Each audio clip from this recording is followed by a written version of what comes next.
Greetings and welcome to Mount Olympus. I am Hercules Invictus, and tonight I'm proud to bring you on Sphere of the Muses, Nick Curto and his show about the creative process. Greetings and welcome, Nick. How are you? Thank you, Hercules. Never better. Boy, it's outside right now with all the shopping going on and the fury of trying to get the right presents for the right people. It is a war. It's a war zone on Fifth Avenue. Let me tell you that.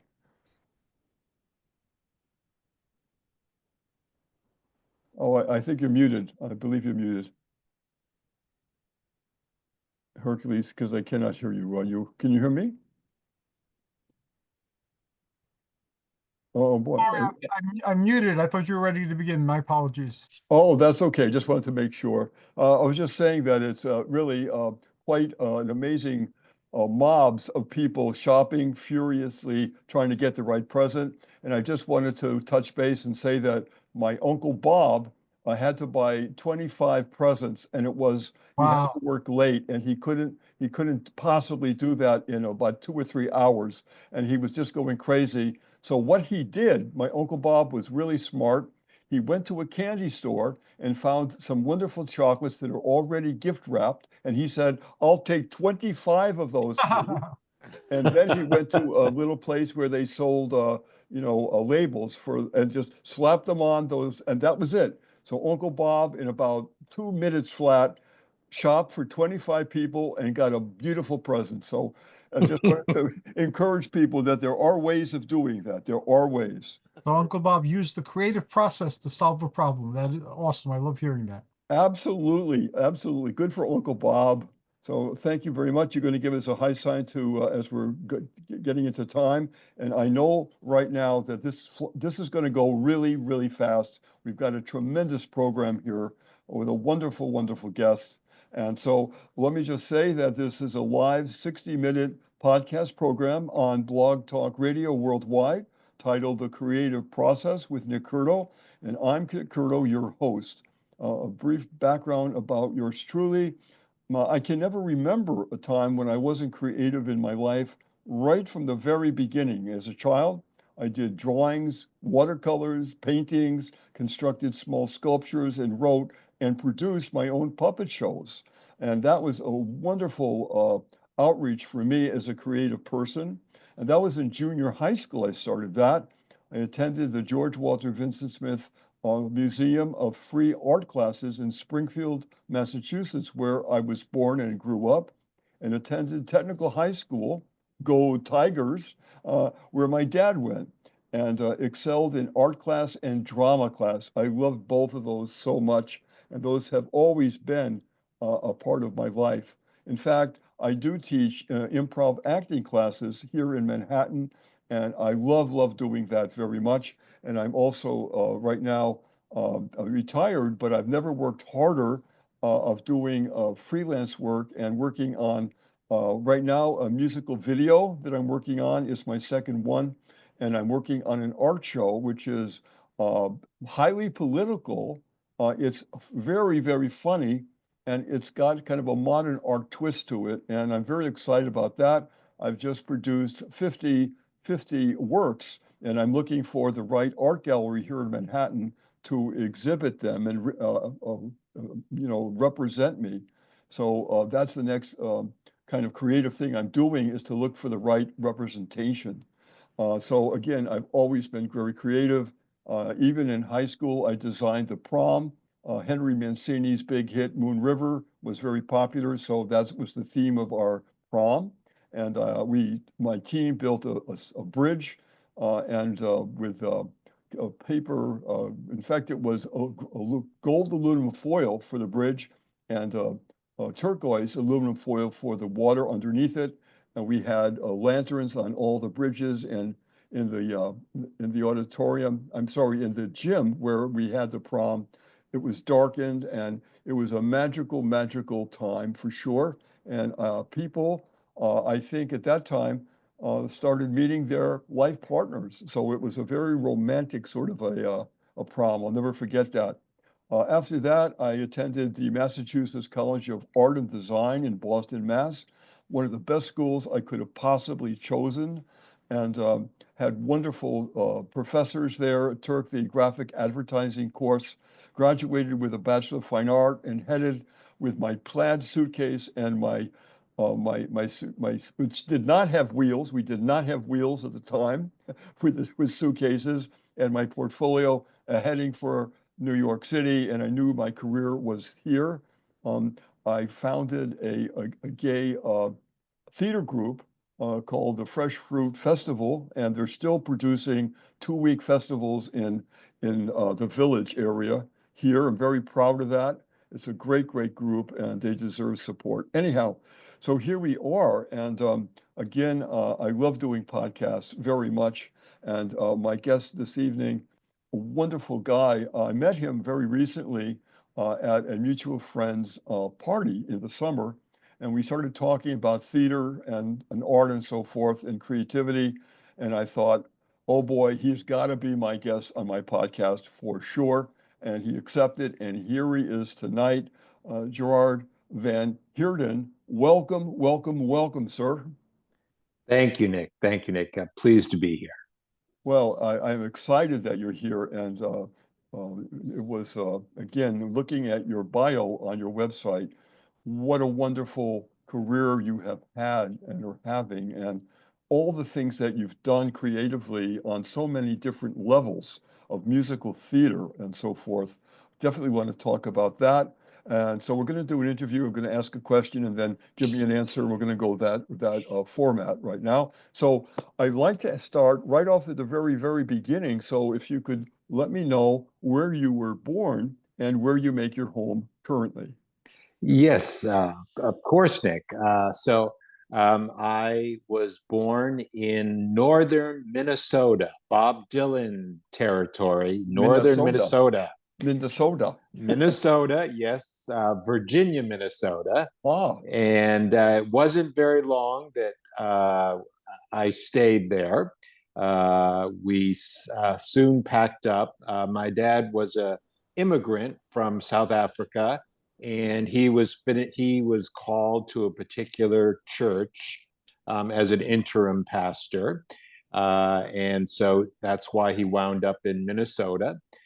Virginia, and shortly thereafter, we moved all the way east to upstate New York, to a small town in upstate New York, where I spent pretty much my whole childhood up until being a teenager. Was in upstate New York. Upstate New York, very good. And yes, were you a member of a big family? Do you have brothers and sisters? Yes. So a big family. There were 2 sisters and 2 brothers. Oh, yes, 2 sisters, 2 brothers, and all very, very. We were all kind of very different in terms of our tastes and what we were interested in. But I know that I certainly picked up my father's and my mother's ability to want to be speaking and to be communicating and learning and telling stories about people. That was actually my next question to you, which was your mom and dad. My question was, were they creative in any way, or any of your relatives on either side, were they creative in some capacity? Well, they were, in a manner of speaking. My mother was just full of all kinds of wonderful emotions and feelings. And I remember very concretely pictures of her playing the piano with her mother. And then my grandmother and my eldest sister, when she was very young, trying to teach her to play the piano. So there was certainly the emotional and the spiritual, as well as the joy of singing and playing an instrument from my mother. And my dad's side of the family was equally. His father was both a graphic artist back in the day, when there was no when you created graphic. When you created movie signs, you had to paint them in South Africa. And he was of the silent movie generation, so he would paint posters and movie pictures for the local attraction. So and he was also a painter artistically, and that went down, and that also my dad picked up on that, and I can remember beautiful paintings that my father had done, and so kind of the ability to communicate through your artistic ability was just something that was passed down to me. That is very, very fertile ground, and you were quite blessed to have something like that in your life early on. I've talked to people on my interview programs who no one in their family was at all creative. It was the last thing in the world that they would even think of, and yet these people emerged as incredibly creative people. So, but you had a fertile ground, so you kind of had a wonderful head start there. I'm really happy to hear that. Do you have any of the artwork, the paintings or the posters or anything? Do they still exist? Do you still have those? Yes, that was one of my prized possessions. I had the opportunity many years ago to go back to South Africa and visit my step aunt, and so my grandfather was her father as well, and she had a collection of his paintings. So I was able to secure a couple and bring them back with me to America. And then I also have paintings through the years that my dad has also done. So I'm very pleased, and I feel their presence when I'm in the presence of their paintings. I feel their presence. Certainly can understand that. That's so wonderful that they do exist and that you have them. That's wonderful. Glad that happened for you. Now, musical theater is such an amazing journey to take, and you certainly did that. Was there any theater that you saw as a child or when you were growing up? Was there theater there, live theater? Did you get a bus and go to Broadway? What was that like? Right. Well, and great question, Nick. So, with me, I had the spark. I was very fortunate because I was in a small town in between Rochester and Buffalo, but they had at the high school, and there was an incredible director, music director, who also was the director, and they would do a musical every year. Wow. And they were first class, but what was even more exciting was many of the students who were in the high school productions wound up, their families were members of my dad's church. So it was just, I was seeing this person on the stage, and I was so enamored of them, and then knew that they were very talented, and we would then get the opportunity to see and interact them in the church setting. So really, I think the spark was there. I just really gravitated. Another church parishioner took me when I was very young. I must have been 8 or 9, and the high school was doing a production of Brigadoon. In 68, 67, 68, somewhere around there. And I remember just being enamored of that, and in the high school production, and asking all kinds of questions. So it was really, that was where the spark for theater, musical theater, and the feeling that I needed to be a part of that in some way. I needed to be a part of that. So in those productions, were you acting? Were you singing, dancing? I was a participant. I was in the audience, but it was just this whole world was opening up. I see. I see. This whole world was opening up. And then I got to meet, because many of the students, their families were parishioners in our church. So I got a chance to meet with the actors. And I just remember being so in awe of who they were on the stage, and then meeting them in person. Yes, yes. Oh, that's wonderful. That really is wonderful. Yes. When So, I was like maybe 17, 18, there was a theater. It was a huge tent, a circle tent, beautifully done, very professional, and national musical theater shows would play there for 2 weeks. And it was all the greatest American musical theater you could imagine, with top New York casts and stars. And I was an apprentice there, and they paid us by drama lessons. And then we would be on the productions doing the sets, so that when the blackout came, we would pick up a piece of scenery which was assigned to us, go on stage, set it up where it had to be set up, and then strike the whatever had to be struck and get it off that stage where the lights came up. So this was all in the round. And I remember Margaret Hamilton, obviously from The Wizard of Oz, the wonderful witch, and she was in Meet Me in St. Louis.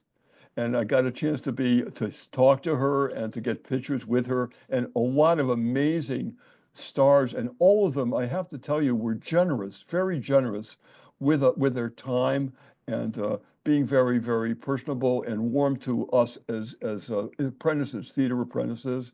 And after 3 years, I had such a rich background. For 2 weeks, all these incredible American musicals, and they were all the very best. And it was just like a fast track to American musical theater. And I was at the right place at the right time. I'm sure you have a lot of experiences with that. You're going to tell us about yes. being there at the right time and connecting. So I have such a respect and such a deep love for American musical theater, for sure. And take us now on your journey from that point you described, like what was going on from that point. Well, there was just a real joy and a real need to be a part of some kind of theater endeavor from a very early age. So I remember that as I grew older, my parents, expressed an interest in taking dance lessons in Williamson, where we were growing up, and I vividly remember my mother sitting down with me and saying, for my birthday, they were going to give me lessons in the dance studio. Wow. Yeah. That was just, it felt like, wow, I was going to start to, figure out what dancing was all about. I was very lofty and full of all of that energy of a young child, and dancing. I can remember vividly dancing around the living room and putting on shows for my family. I remember that vividly. Oh, that's terrific. And that's really good training. That is very good training then. And to have people looking at you as a performer. So they're looking at you with different eyes now. You're Yes. now performing, you're doing material of some kind. And so Yes. they're reacting to that. I took tap dance lessons when I was like 10 or 12 years old, and I can still do a tap dance number for the Rosie O'Grady number. And I still can Yes. remember those tap dance lessons, and I will, next time I see you, I will, wherever we are, whether it's on the New York street or a restaurant, I will give you the Rosie O'Grady tap dance routine. I look forward to that, Nick. So I do. anyhow, Yes. oh boy. So you're early. So take us now the next step then. So what Yes. was next? So the next step is I started I remember visiting my grandparents in St. Louis, and they knew of my interest in performing. So there was a neighborhood production. I was with them for the summer, and there was a neighborhood production they were putting together of Snow White and the Seven Dwarfs. Wow. Vividly, I remember being in my grandparents' backyard and traveling a couple of homes over to go where all the children were putting together the production of Snow White and the Seven Dwarfs. I don't know who was leading it, but I just remember. So it was just having early on learning to express myself in that way, and then we moved to New England, to Rhode Island, and I continued in elementary school. And then my first opportunity to really get involved with theater was when I could take part in community theater in in the town where my father had a church. I lived just across the way in another town, but you just walked 5 minutes and you could be at the church and in the town where this community theater, there were two community theater groups. And I just remember being so overwhelmed with wanting to do that. So that was a very good journey. And then I remember, because I was doing that, I was asked, there were members of the church who were involved with junior college, putting on productions at the junior college.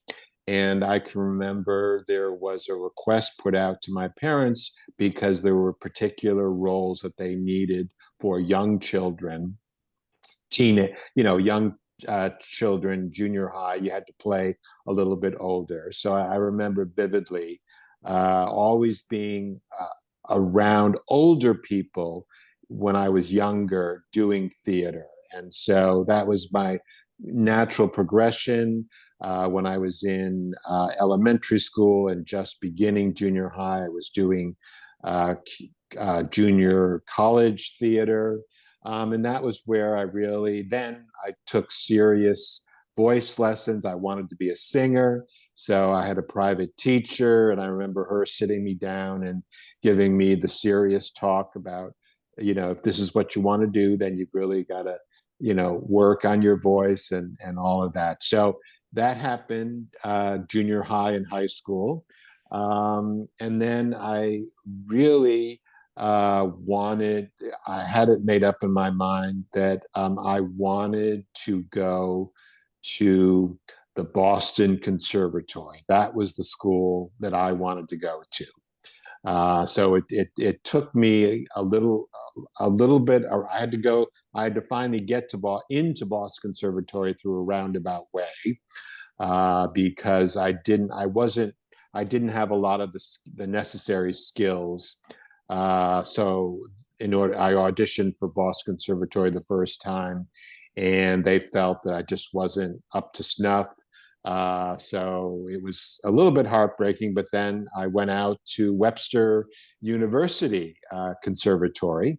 And first I got in to take classes at Webster University, and then I auditioned and got into the conservatory. And that was where I really began to learn about the whole piece of what it was to work on a musical, to work on a play, what it was to be an actor, what it was to be a director, what it was to create, to build a set. And it was kind of the boot camp for becoming an actor, creating. So that just stuck with me. And it was because of going to that program for 2 years that it gave me the foundation. I re-auditioned for the Boston Conservatory, and I got in 2 years later. And that was ultimately where I successfully did both the conservatory, and I also was doing the academic work, because I graduated with a degree in musical theater, drama, and dance, but I also had the academic component. So I graduated with a bachelor's of fine arts. So that was kind of my trajectory. But it was from a very early age. I was always exposed to expressing myself and finding avenues, because I had so much that I needed to learn about how to express myself. And I'll always be very thankful for all the little steps along the way that I was involved with that led me to the conservatory, and then to being able to get my degree and to honor all of my commitments for both drama, theater, and dance at the Boston Conservatory. Excellent, excellent. What a wonderful journey that is. Let me ask you, you probably haven't been asked this question, but I'm known for asking questions that people don't usually ask. So here you would go. Okay. What surprised you about theater? What surprised you that you didn't really plan or you didn't realize, and something that kind of, oh, really, I didn't know. Was there anything like that that you remember? Oh, wonderful, wonderful question, Nick. So what really surprised me is that I was on a path in my training in conservatory as an actor to deal with all of my feelings and all of my emotion. I had no idea. It was all pent up. And it was through this incredible through this incredible program and being in the conservatory and learning all of these techniques that I was finally able to become centered in myself and to learn how to express. Because if the first thing you fully understand is, in order to take on, as an actor, take on another character, you have to learn all the nuances of human emotion and how to facilitate it and how to understand it and how to bring it to the words which the script is giving you to say. So that was the most surprising thing. I didn't know that I was shut down emotionally because I had such a very incredibly outgoing childhood. And then adolescence was very difficult for me.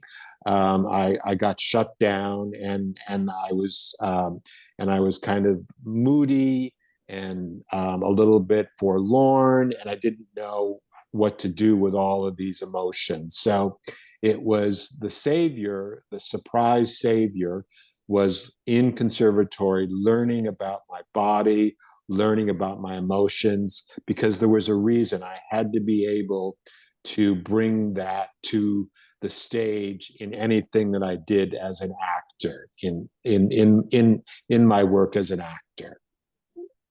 Was there anybody, as far as a professor, teacher, or director, that you'd like to name that really was in your corner and really guided you and made a big difference? Was there any particular person?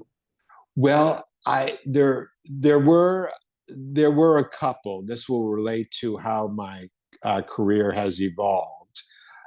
So in high school, I had an incredible history teacher, Miss Massey, and for the first time, she imbued in me just a love and an understanding of American history.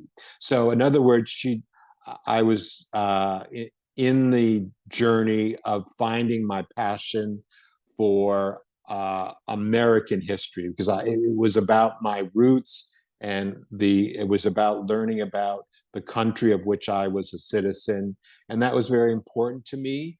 So she was phenomenal, because it was then that passion that I then recognized when I got to conservatory. There were two teachers, an acting teacher as a freshman in conservatory at Webster University, who was who I really gravitated to, and I really appreciated her gentleness, but also her strength in being very understanding and being very passionate about it. It was okay to have these kinds of feelings, and it was okay to express this. And she communicated how much you use those feelings in your work as an actor. So I will always be very grateful to that freshman acting professor, who was also a very good acting teacher. And then lastly, in Boston Conservatory, my musical theater professor, I just gravitated to her. I was so impressed with her work, both as a teacher, and she directed musicals, and she created a brand new musical. And I just was I gravitated towards her tremendously. She was very no nonsense, and she was very direct. But I really appreciated that, and I felt like I was in a mentoring situation whenever she communicated and worked with me.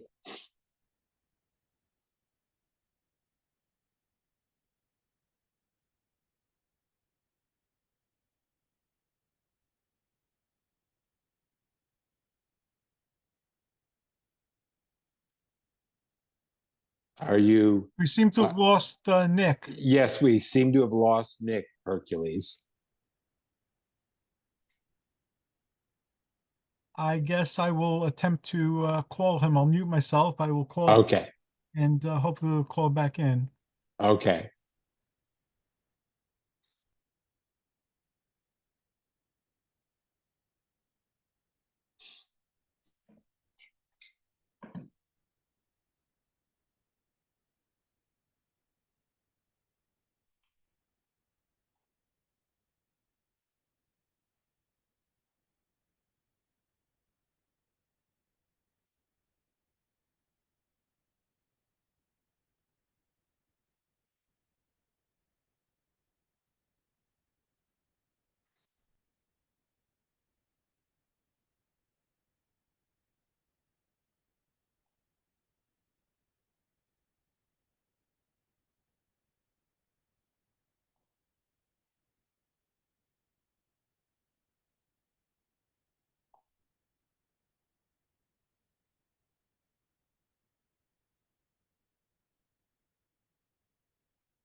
Hello, Gerald. Yes. Okay, I reached Nick. His computer, which was fully charged, decided not to work. So I'm gonna call him back and give him the codes where you can dial in by telephone. And Oh, guess what? okay. I will pause you in the meanwhile. Okay. Very good. Okay.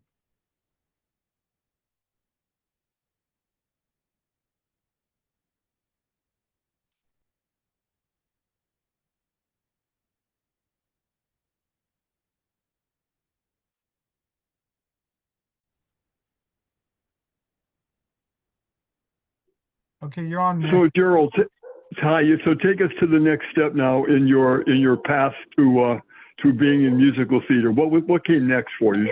Okay. So basically, I graduated from Boston Conservatory, and I had accomplished my joy and my passion for being in the midst of understanding and being a part of musical theater, getting the chance to perform as well as learn all of what is necessary to be both an actor, a singer, and a dancer in musical theater. So That's huge. That is huge. yeah. Absolutely. And was there any particular professor or teacher or director that really encouraged you very, very personally that you remember? Well, I remember two. I remember my first, and this would be the bridge to take me to where I found my path in the theater world. But I remember in my junior year of conservatory, I took a directing course. I had to take a directing course, and that was instrumental for me. That was my first understanding of what it was a director did. And so the professor, I remember him very clearly, Steve O'Connell. He was very fascinating, and it was all about the play.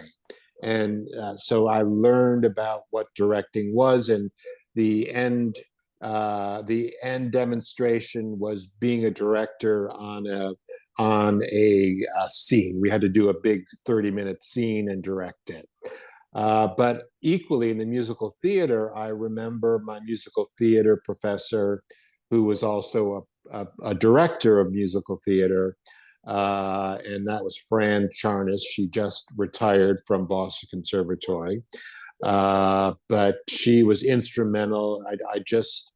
She spoke volumes to me, and I was very taken with her. So really, it was those two people who were instrumental in me understanding the possibilities for not only becoming an actor, but also thinking about becoming a director or getting involved with digging around and creating work from new material. Have a professor or teacher that takes a liking to you and really works with you is absolute gold. Absolute gold. I, in my life, had amazing professors and teachers. I always am very grateful to them for what they encouraged me to continue, told me I had talent and that I should go forward. And when you get someone like that, it's absolute gold in your life. And so you had that aha moment, that direction, being a director was where it was at for you, right? Like an aha moment? Well, it set the seed because I was exposed to every piece of what it was to creating theater. So I think that was my greatest joy, was not only was I exposed to becoming an actor, but I understood about set design, I understood about directing, I understood about stage managing. But the intent was, when I did graduate, was to become an actor.